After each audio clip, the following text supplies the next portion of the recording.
Hey everyone, welcome back to my channel. So जैसे कि आप जानते हैं, अब तक हमने 12th इंग्लिश लिटरेचर स्टार्ट कर दी है, जिसमें हमने पोइट्री सेक्शन में माय मदर एट 66 कंप्लीट कर लिया है। सो आज हम करने वाले हैं an elementary school classroom in a slum, written by Stephen Spender.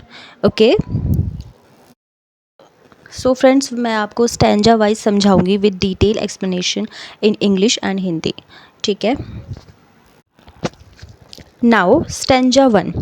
Far, far from justy waves, these children's faces like rootless weeds, the hair torn around their palate, the tall girl with her weight down head, the paper seeming boy with rat's eyes, the stunted unlucky hair of twisted bones, reciting a father's gnarled disease, his lesson from his desk at back of the dim class, one unnoted, sweet and young, his eyes live in a dream of squirrels game in tree room other than this.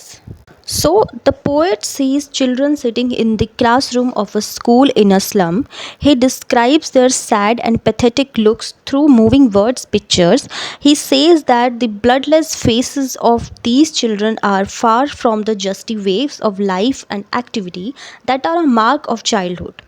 Their untidy hair hanging around their white pale faces looks like rootless weeds. There is a tall girl with her head weighed down. A pale looking boy sitting against the wall is so thin and weak that he seems no more than wallpaper. His small lusterless eyes looks like those of a rat. Then there is another one who seems to have a stunted growth. It seems that he has inherited twisted bones from a father whose body had become gnarled because of disease. He is sitting at his desk and reciting his lesson. At the back of the class, there is a little sweet child. He has remained unnoticed because of the dim light in the classroom. He has dreamy eyes. He is dreaming how squirrels play their games in their tree room. The little boy too dreams of such a room for himself that would be quite different from the one where he is sitting now. So poet, जिनका नाम है Stephen Spender, वो एक slum area के बच्चों को देखते हैं। वो स्कूल में बैठे होते हैं। उन बच्चों को देख के उनका मन बहुत उदास हो जाता है, क्योंकि वो उन बच्चों की दशा, उनकी कंडीशन देख के बहुत ज़्यादा दुखी हो जाते हैं। और अपनी पोएम में यही सब उनकी, जो उनके मन में चल रही बातें, जो उनकी एक्चुअल में कंडीशन, उनकी वर्स्ट कंडीशन जो देखते हैं, उनको अपनी पोएम में दिखाते हैं। ठीक है, तो आप इसे ध्यान से सुनना। तो पोएट क्या कहते हैं कि इन बच्चों के ब्लडलेस फेसेस यानी कि जिन्होंने ना कुछ खाया है ना पिया है, एकदम मुरझाए हुए से बच्चे जो लग रहे हैं, जिनके चेहरे पे बिल्कुल भी कोई खुशी नहीं है। मतलब बचपन में क्या होता है कि बच्चे स्कूल जाते हैं, उन्हें खेलने को भी मिलता है, वो अपने पेरेंट्स से घूमने भी जाते हैं, खाते पीते भी हैं, बट उन बच्चों में ऐसा कुछ नहीं था, क्योंकि वो स्लम एरिया से आए थे। उन पे इतने पैसे भी नहीं हुआ करते थे। उनके जो फेसेस हैं वो पेल हुआ करते थे। वहाँ पे एक लड़की वो देखते हैं, टॉल गर्ल, जिनका सर जो है नीचे को झुका हुआ है, मानो उसे कुछ भारी सा लग रहा हो। और वहाँ पे एक बहुत ही वीक लड़का भी होता है, जो बहुत ही पतला होता है, बहुत ही वीक, कुछ ना खाया ना पिया, एक जैसे कि दीवार पे कागज़ नहीं होता, इतना वीक वो वैसे दिखते हैं। इतना पतला और कमज़ोर बच्चा वहाँ पे बैठा होता है। उसकी जो छोटी छोटी आँखें होती है, जैसे कि रैट की तरह दिखती है, चूहे जैसी आँखें उनकी लग रही होती है। और भी कुछ ऐसे बच्चे वहाँ होते हैं जो कि ठीक से डेवलप ही नहीं हुए होते हैं। पोएट एक बच्चे को देखते हैं जो कि चुपचाप अपनी पढ़ाई कर रहा होता है, और क्लास के लास्ट में वो एक बच्चे को और देखते हैं जो कि लाइट वहाँ इतनी होती नहीं है, उस धुंधली लाइट में वो दिखता भी नहीं है ठीक से। उसकी आंखें जो है ना, वो ड्रीमी आइज़ लगती है, जैसे उसकी आंखों में बहुत सारे सपने हो, जैसे किसी गिलहरी की तरह अपने पेड़ वाले कमरे में खेलती है, वैसे ही उसके सपने छोटे छोटे लगते हैं। वैसे ही वो छोटा लड़का अपने लिए इस तरीके की कमरे की इमेजिनेशन करता है। बिल्कुल उसकी जो आइज़ है वो बहुत ही ड्रीमी आइज़ लगती है कि उसका कमरा भी बिल्कुल अलग होगा, वो बहुत ही अच्छे से अलग से रहेगा। ठीक है, वो एक इमेजिनेशन करता है। ठीक है। Okay, next, stanza 2.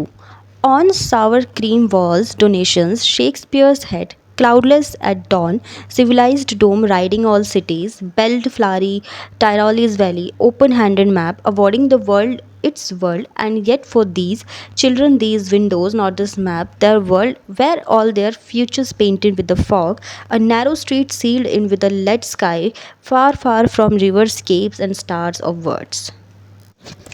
So, the walls of the classroom in the slum smell of sour cream. They bear the names of those who have given donation to build this classroom. On these walls, there are pictures of Shakespeare bust, of a cloudless dawn, of a huge cathedral dome that is a symbol of civilization in all cities, and of the Austrian Tyrol Valley with its bell-shaped flowers. अब poet क्या कहते हैं कि जो गंदी बस्ती के जो room में, उस क्लास के रूम में बहुत ही गंदे से स्मेल आ रही होती है, ठीक है। और इस पर उन लोगों के नाम इन्होंने दिखाई होते हैं जिन्होंने उस रूम के लिए, उस रूम को बनाने के लिए डोनेशन दिया होता है। इन दीवारों के ऊपर कुछ पेंटिंग्स भी लगाई गई थी, शेक्सपियर के हेड की, अलग अलग वैलीज़ की वहाँ पे पेंटिंग्स उन्होंने लगाए हुए थे। और वहाँ पे मैप भी था जिसमें पूरा वर्ल्ड दिखता था। तो उन गरीब बच्चों के लिए उस नक्शे को, उन गरीब बच्चों के लिए वो नक्शा जो दिखाया गया था, उनका क्या वो वर्ल्ड उनका है? नहीं, बिल्कुल भी नहीं। उनका जो वर्ल्ड है वो उसी स्लम एरिया जैसा है, मतलब उनकी जो वर्ल्ड किस तरीके का बहुत ही वर्स्ट है। सो उनको जो मैप में दिखाया गया है, जिस तरीके का वर्ल्ड मैप में दिखाया गया, क्या उनका संसार वैसा ही है? बिल्कुल भी नहीं। उनका वर्ल्ड कैसा है? क्लास की खिड़कियों से जब वो देखते हैं उन्हें अपना फ्यूचर भी धुंधला दिखाई देता है, एकदम फॉगी फ्यूचर, ठीक है। सो ये एक ऐसा वर्ल्ड होता है उन बच्चों के लिए जिसे एक्सप्रेस करना भी बहुत ज़्यादा मुश्किल होता है, ठीक है। Okay, next stanza 3। Surely Shakespeare is wicked the map a bad example, with ships and sun and love tempting them to steal, for lives that slyly turn in their cramped hole. From fog to endless night, on their slag heap these children wear skins peeped through by bones and spectacles of steel, with mended glass like bottle bits on stones. All of their time and space are foggy slums, so blot their maps with slum as big as doom. So it will be wicked to talk of Shakespeare's to these poor children, showing them the map as an example of the world will be a bad example. The love of such a big and sunny world with all its ships will only tempt them to steal because they have no means of their own to reach it. Like rats, they spend their lives slyly in their cramped holes, and for them life is all foggy and an endless night. There is no vitality left in their bodies. They are just like a slag heap. They have on their body a skin through which all their bones are clearly visible. They are wearing spectacles with a second-hand steel frame and in which the glass has been readjusted. They look like bits of broken bottle lying on stones. All this time of these poor children is spent in the foggy slum, and they know of no other place. So it would be better to blot their maps with slum as big as doom. It is no good to show them the maps of the world when their only world is the foggy slum from life to death. देखो, poet क्या कहते हैं कि इन गरीब बच्चों से Shakespeare की बातें करना एक बहुत ही बड़ी बेवकूफ़ी का काम होगा। इनके सामने बड़े बड़े वर्ल्ड की जब बात करते हो, एक सुंदर वर्ल्ड की जब बात करते हो, उनका प्यार, उनका अट्रैक्शन उनके लिए बढ़ेगा, ठीक है। और ये सब देखने पर वो किस बात के लिए मजबूर होंगे? चोरी करने के लिए मजबूर हो सकते हैं। वही बच्चे चोरी करने के लिए मजबूर होते हैं क्योंकि उनके पास कोई साधन नहीं है, ठीक है। उनकी लाइफ एकदम अंधेरे में चली जा चुकी है। उनकी लाइफ ऐसी हो गई है जैसे कि एक फॉगी लाइफ होती है, एक धुंधली लाइफ, ठीक है, जिसमें कोई भी खुशी नहीं होती है। इसलिए उनको ये पेंटिंग्स वगैरह कुछ भी दिखाना बिल्कुल भी सही नहीं है क्योंकि उनकी लाइफ बिल्कुल अंधेरे में जा चुकी है। Okay, next, stanza 4. Unless governor, inspector, visitor, this map becomes their window, and these windows that shut upon their lives like catacombs break, oh break, open till they break the town, and show the children to green fields and make their world.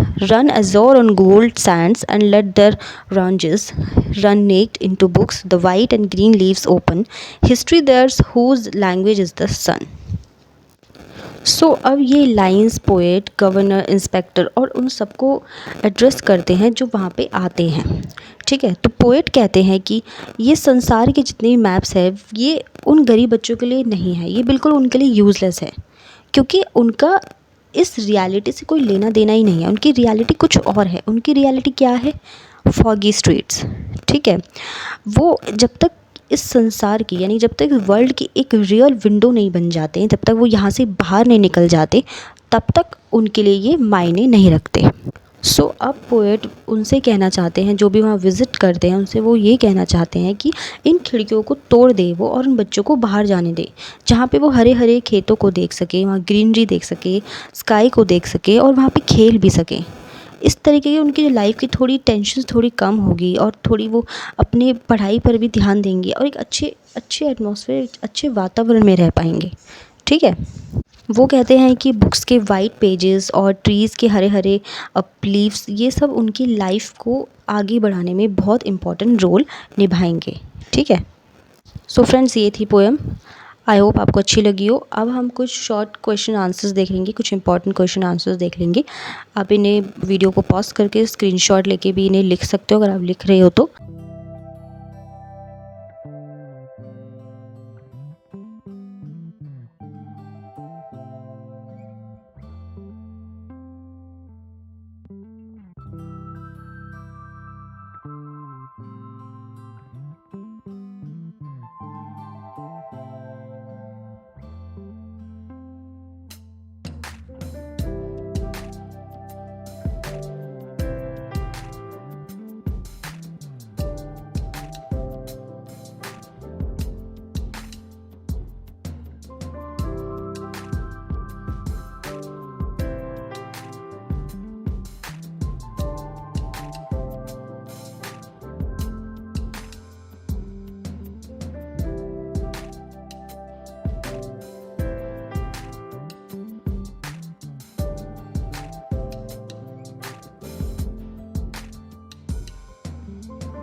So friends, इस poem में हमने क्या देखा, जो slum area के बच्चों की life के बारे में हमने जाना, किस तरीके से वो एक बहुत ही धुंधली लाइफ जीते हैं, बहुत ही डार्क लाइफ जीते हैं।